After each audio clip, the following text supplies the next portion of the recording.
On the 3rd of March at about 1:30 a.m, the battalion boarded the SS Onward and sailed to Boulogne-sur-la-Mer. After arrival at Boulogne-sur-la-Mer, the men marched down to Ostrehove and set up camp.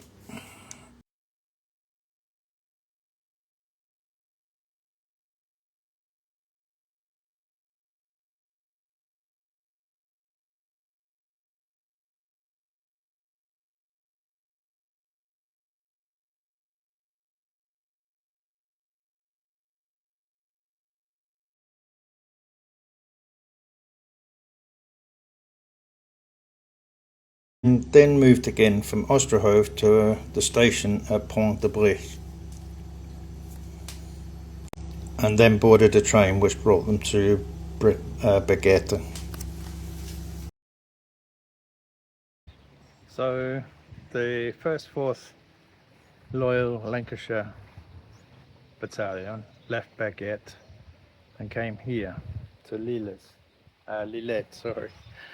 Came here to Lillette. It's only a very, very small village, so there's probably very few places where they could have camped.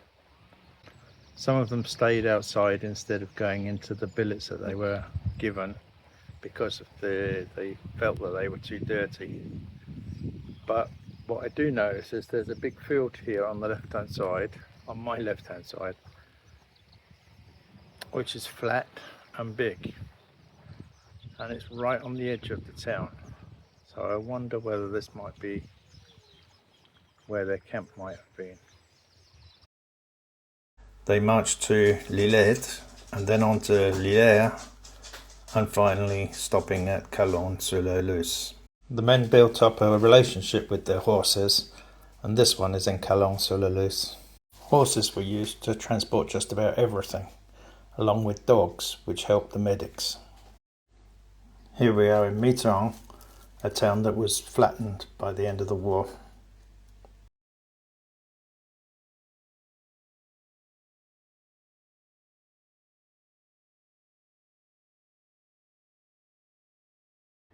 Before they set off on their next piece of zigzagging, before actually getting to the war front, they assembled here, now in front of the church.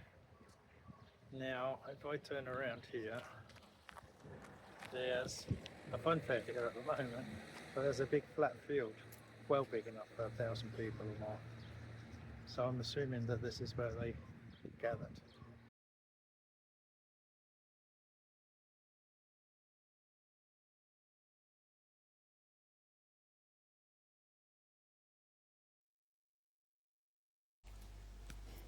Now it starts to get serious. The freehand maps that get drawn, they were shown how to do this, and they practiced this before they got down to the front lines. And it's astounding how close the freehand maps are to the real thing.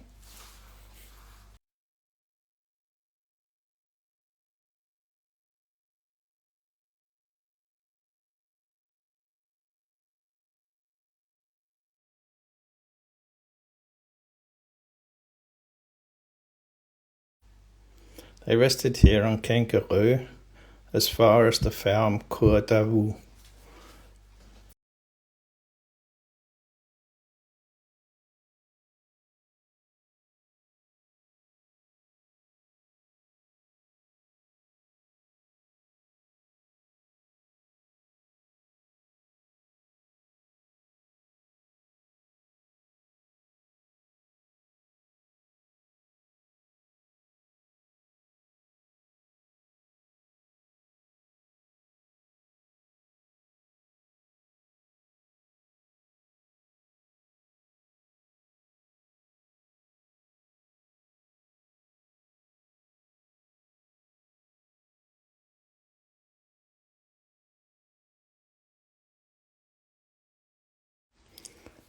And now Richard has moved down to Fauquissart.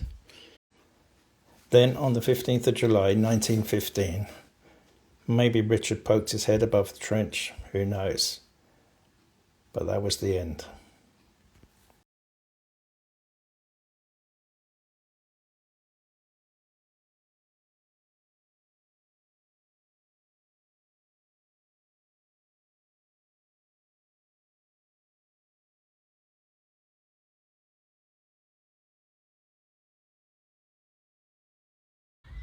Now that I've found his grave, I'm not really sure what to do with it.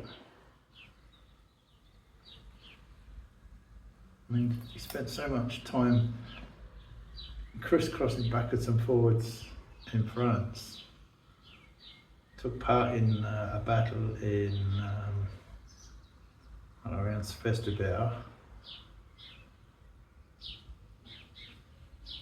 Survived that. And maybe he thought